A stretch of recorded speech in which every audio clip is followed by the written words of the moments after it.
Hello বাগান প্রেমী ইউটিউববাসী, আপনারা যেখান থেকে আজকে আমার ভিডিওটি দেখছেন, আপনাদের সবাইকে বিলেতের বাগান বাড়ির আরেকটি ব্র্যান্ড নিউ ভিডিওতে স্বাগত জানাচ্ছি। আর আজকে হচ্ছে জুলাই মাসের 17 তারিখ। দীর্ঘদিন ধরে আপনারা আমার ভিডিওতে মন্তব্য করেন, দেখতে চান আমি ইপসা ওয়ান যে রোপণ করেছি সেগুলোর বর্তমান কী অবস্থা। অর্থাৎ আমি যখন এখানে ইপসা ওয়ান রোপণ করেছিলাম তখন আপনাদের সাথে শেয়ার করেছিলাম, তারপরে আর শেয়ার করা হয়নি। অনেকেই নিয়মিত আমাকে প্রশ্ন করছেন, ভাই এই ইপসা ওয়ানের ফলনের কী অবস্থা, কেমন ফলন এসেছে, এবং অনেকেই জানতে চাচ্ছেন যে ইপসা ওয়ানে যে ফুল আসছে সেগুলো ঝরে পড়তেছে, এবং আবার অনেকেই বলছেন যে তাদের গাছে ফুলও আসতেছে না। তো এই বিষয় নিয়েই আজকের এই বিস্তারিত ভিডিও থাকবে। পুরোটা ভিডিও জুড়েই আশা করি আপনারা আমার সাথে থাকবেন। আর প্রথমে যে দেখতেছেন এখানে যে গাছগুলো, এই সবগুলোই হচ্ছে ইপসা ওয়ান। শুধু এখানে একটা গাছ হচ্ছে অন্য একটা ভ্যারাইটি, আর বাকি সবগুলোই হচ্ছে ইপসা ওয়ান। ইপসা টু যেটা, সেটা কিন্তু খাটো থাকতেই সি মাসে ফুল আসে, কিন্তু ইপসা ওয়ানটা কিন্তু একটু লম্বা হয়। এখন আপনারাও তো প্রশ্ন করবেন যে ভাই, যে গাছ আপনি দেখাচ্ছেন এটি তো এখন খাটো জাতেরই মনে হচ্ছে, এত ছোটো থাকতে যে এই পরিমাণ সিম এসেছে, এটা কিভাবে সম্ভব? এই যে দেখেন, আর এটা মাটি থেকে আমার হাতে 1 হাত উপরে মাত্র। তো ইপসা ওয়ান আসলে মূলত এরকম ফুল আসে না, সিমও আসে না। ইপসা ওয়ান অনেক লম্বা হয় তারপরে আসে। তো এখানে একটা ঘটনা, সেটা হলো যে এই গাছগুলো যখন আমি রোপণ করি এই জায়গায়, তখন শীত ছিল আর প্রচণ্ড বাতাস ছিল। আপনারা যারা ইংল্যান্ডে সামার গার্ডেনিং করেন আপনারা জানেন যে মের শেষের দিকে এবং জুন মাস পর্যন্ত অনেক অনেক বেশি ঝড় বৃষ্টি ছিল। এই ঝড় বৃষ্টিতে আমার গাছগুলো ক্ষতিগ্রস্ত হয়েছে। অর্থাৎ এই যে দেখেন, এই জায়গাটুকু সবগুলো গাছের, এই যে দেখেন, এই গাছটা যদি দেখাই একটু, এই জায়গাটুকু গাছগুলোর যে অংশ ছিল সেটা ভেঙে গেছে। এরকম শুধু এই গাছটা না, আমার এই সবগুলো গাছেরই কিন্তু এই জায়গাটা ক্ষতিগ্রস্ত হয়ে যায়। এবং পরবর্তী সময়ে যখন গরম পড়তে শুরু করে তখন কিন্তু এখান থেকে আরও এই যে দেখুন কী পরিমাণ শাখা দিয়েছে। এখন এগুলো আর বেশি লম্বা হতে পারেনি, তার আগেই সিম আসা শুরু হয়েছে। তো এই হচ্ছে এত খাটো থাকতে আমার ইপসা ওয়ান এবছরে আসার মানে কেন আসলো সেটি আপনাদেরকে আমি বললাম। আমি ঠিক এই জায়গায় প্রতি বছরই ইপসা ওয়ান রোপণ করি, এবং অনেক উপরে আসার পর ইপসা ওয়ান আসে আর কি, যেটা বলছিলাম। তো এবছর কিন্তু একদম গোড়া থেকে ইপসা ওয়ান আসা শুরু হয়েছে। এই যে দেখেন এখানে, এই যে দেখেন, আর নিচের অংশটুকু যদি একটু আপনারা দেখেন, একটা ফুলও কিন্তু আমার ঝরেনি, একটা ফুলও, এই দেখুন কোথাও একটা ফুল নেই।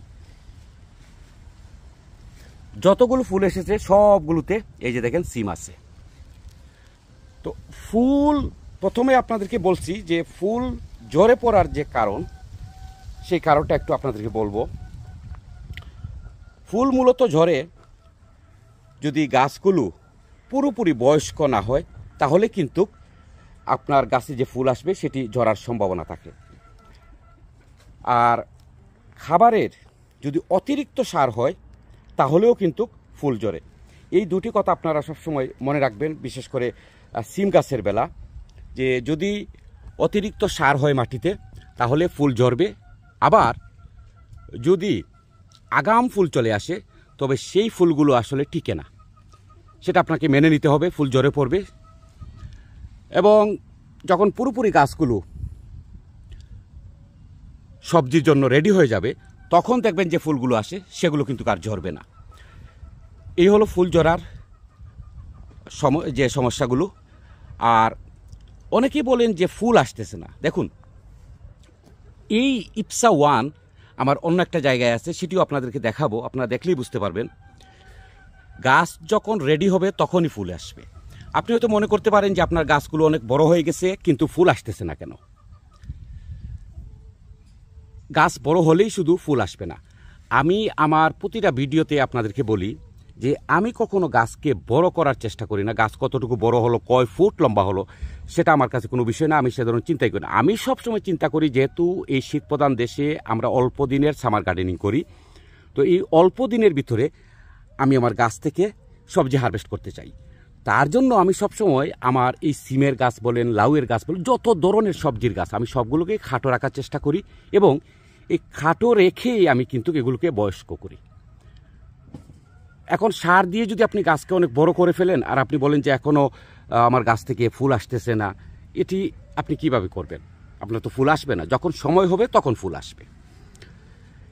এই হলো ফুল না আসার সমস্যাটি। আর আরেকটা বিষয় আপনাদেরকে বলি, আপনারা অনেকে বলেন যে গাছ অনেক বড়, কিন্তু সেই গাছের যেখান থেকে সিমের কলি আসার কথা, ফুল আসার কথা, সেখানে আসছে না। দেখুন, সিম গাছের যে মূল যে গাছটা, এই গাছ থেকে কিন্তু কোনো ধরনের ফুল আসে না।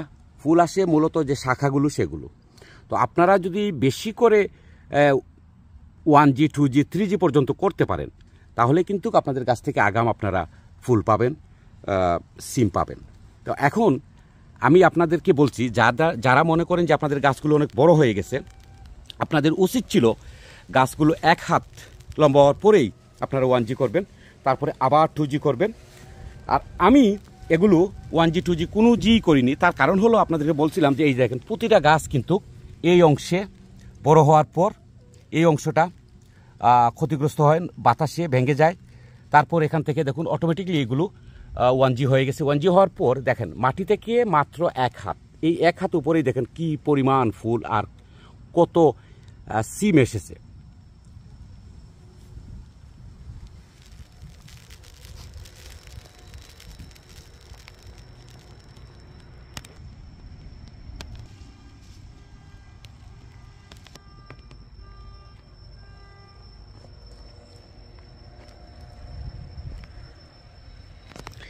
এবছর প্রথম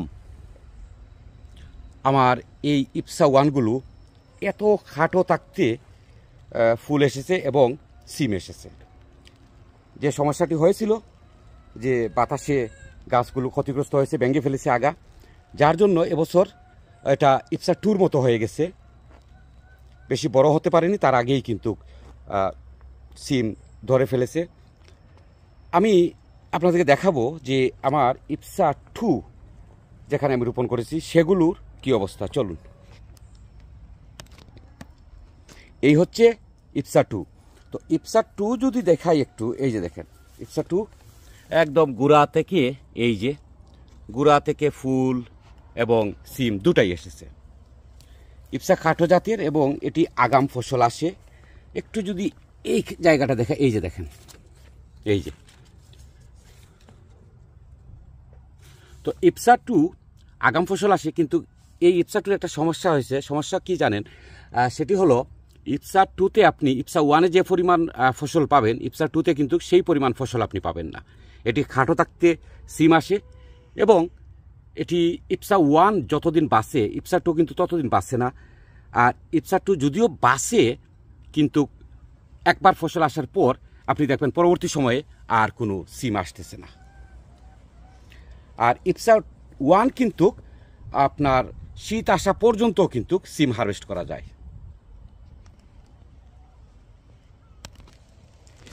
এটা হচ্ছে ইপসা 2। তারপরে এই গাছটা দেখেন কত সুন্দর হয়েছে, কিন্তু এখনো ফুল আসেনি। তো আশা করি আপনারা যারা আমাকে বিভিন্ন ভিডিওতে প্রশ্ন করেন যে আপনাদের ইপসা 1-এ ফুল কেন আসে না, আবার অনেকেই জানতে চান যে ফুল আসে, সেই ফুলগুলো ঝরে পড়ে। তো আশা করি আপনাদেরকে আমি বুঝাতে পেরেছি যে ইপসা 1-এ যদি আগাম ফুল আসে তবে সেই ফুলগুলো ঝরতে পারে। আর ফুল না আসার কারণ সেটিও আপনাদেরকে আমি বোঝানোর চেষ্টা করেছি। যদি ইপসা 1 আপনার পুরোপুরি রেডি না হয় আর ফুল 2-একটা আসে, তবে সে ফুল ঝরতে পারে, এবং পরবর্তী সময় যে ফুলগুলো আসবে সেই ফুলগুলো আর ঝরবে না। আর এই যে ইপসা 1, এই ইপসা 1টি নিয়ে আপনারা হতাশ হবেন না। এটি একটু লম্বা হয়, লম্বা হওয়ার পরে ফুল আসে। আর যারা 1G 2G করেননি, তাদের গাছগুলোতে একটু দেরিতেই ফুল আসবে। যার প্রমাণটা আমি আপনাদেরকে দেখালাম। এই যে দেখেন, এই গাছটা যদি একটু দেখাই, এই যে দেখেন এখানে একটা মাত্র গাছ, দেখেন কি পরিমাণ শাখার, কি সুন্দর হয়েছে। আর এই যে দেখুন একদম গোড়া থেকে সিম। তো আপনারা যত বেশি 1G 2G করবেন তত বেশি আপনারা ইপসা 1 হারভেস্ট করতে পারবেন। আর যারা এখনও 1G 2G করেননি, লম্বা হয়ে গেছে, আপনারা করতে পারেন। 1G 2G করলে দেখবেন যে আপনাদের গাছ থেকে ফুল আসা শুরু হয়েছে। আর অনেকেই আমাকে প্রশ্ন করেন যে আমি বিশেষ করে ইপসা 1কে কীভাবে পরিচর্যা করি, কী খাবারটি দিই। তো সেটি আপনাদেরকে আমি বলছি। আমার মাটিটা যদি একটু দেখেন, এখন তো অনেক বেশি গরম, যার ফলে আমার মাটিতে আমি সকালে একবার এবং বিকেলে একবার, দুই বেলা আমাকে পানি দিতে হয়। এখন যদি সিম গাছে একটু পানি বেশিও হয়ে যায় তাহলে সমস্যা নেই, গাছ কিন্তু ক্ষতিগ্রস্ত হবে না। গরমের সময়ে পানি বেশি হলে কোনো সমস্যা নেই, তবে শীতের সময় যদি আপনারা গাছ রোপণ করেন আর পানি বেশি হয় তাহলে কিন্তু আপনাদের গাছ ক্ষতিগ্রস্ত হবে। যাই হোক, তো এই যে দেখেন পটাশ, এটি মূলত আমি আমার যত সিম গাছ রয়েছে এগুলোতে একটু বেশি ব্যবহার করি। অর্থাৎ এই পটাশটি আমি অন্যান্য সবজির গাছেও দিই, তবে সিম গাছে একটু বেশি দেই। এটি হলো আমি যেটা আপনাদেরকে বলছি। এখন বেশি দেই বলতে তো আমি কোয়ান্টিটিও বেশি দেই না, হয়তো মাসে কেউ একবার দেন, আমি হয়তো 2 বার দিই, এরকম। তবে আপনারা অবশ্য এটি ব্যবহার করবেন কিভাবে তা কিন্তু এই যে বক্সের অপর পাশে লেখা রয়েছে, সেটি দেখেই আপনারা ব্যবহার করবেন। আর ব্যবহারটা আমি বলি আপনাদেরকে, আপনারা অনেকেই কি করেন, গাছের খুব কাছাকাছি জায়গায়, অর্থাৎ এই যে গোড়া আছে, গোড়ার খুব কাছাকাছি জায়গায় আপনারা সার ব্যবহার করেন। এটি ঠিক না, আপনাদের গাছ মারা যাবে দেখবেন, এবং গাছের অনেক সমস্যা হবে। এর জন্য চেষ্টা করবেন গাছ থেকে 1 বিল্লস, এই যে দেখেন গাছের গোড়া থেকে 1 বিল্লস দূরে এইখানে নালা করে আপনারা সারগুলো দিবেন। আর লিকুইড যেগুলো ব্যবহার করেন সেগুলোও আপনারা চেষ্টা করবেন যে অন্তত গোড়া থেকে একটু দূরে টমেটো ফিডটা দিলেন, সেটি এই জায়গায় না দিয়ে আপনি এইখানে দেন না, সমস্যা কি, একটু দূরে দিলে। এখন ধরেন এই সিম গাছটার শেকড় কিন্তু এই পর্যন্ত আছে, অনেক দূর পর্যন্ত আছে। আপনি যত দূরেই দেন না কেন এই গাছে সেই লিকুইডটা বা সেই সারটা নিতে পারবে। তো এই যে পটাশটা, এটা আপনারা ব্যবহার করেন যাদের গাছে এখনো ফুল আসেনি বা যাদের গাছে সিম আসেনি, আপনারা পটাশ ব্যবহার করতে পারেন। আর পটাশটা আমি দেখাচ্ছি একটু কিভাবে। এই যে দেখেন, এই যে এটা, তো এটি আপনারা নালা করে, অর্থাৎ একটু দূরে নালা করে গাছের শেকড় থেকে একটু দূরে আপনারা এটি দেবেন। আর এটি আপনারা গার্ডেন সেন্টারে পাবেন, পাশাপাশি আপনারা অনলাইন থেকেও নিতে পারেন। এটি লাউয়ের গাছে দিতে পারেন, টমেটো গাছে দিতে পারেন, সব ধরনের সবজির গাছে এটি দিতে পারেন। এতে আপনার গাছে ভালো ফসল আসবে, ফুল আসবে, ফল আসবে, সব কিছুই আসবে। এটি খুবই ভালো একটি সার। তো আপনারা যারা শীতপ্রধান দেশে ইপসা 1 রোপণ করেন বা ইপসা 2 রোপণ করেন, পাশাপাশি অন্যান্য যেসব সিম রোপণ করেন, আপনাদের যদি কোনো প্রশ্ন থেকে থাকে তাহলে অবশ্যই আমার ভিডিওতে করবেন। আমি যথাসময়ে আপনাদের প্রশ্নের উত্তর দেওয়ার চেষ্টা করব। আর আপনাদেরকে আমি সবসময় বলি যে আপনারা যারা প্রবাসে সামার গার্ডেনিং করেন, আপনারা চেষ্টা করবেন সব ধরনের সবজির গাছ যেন খাটো জাতের হয় এবং হাইব্রিড হয়।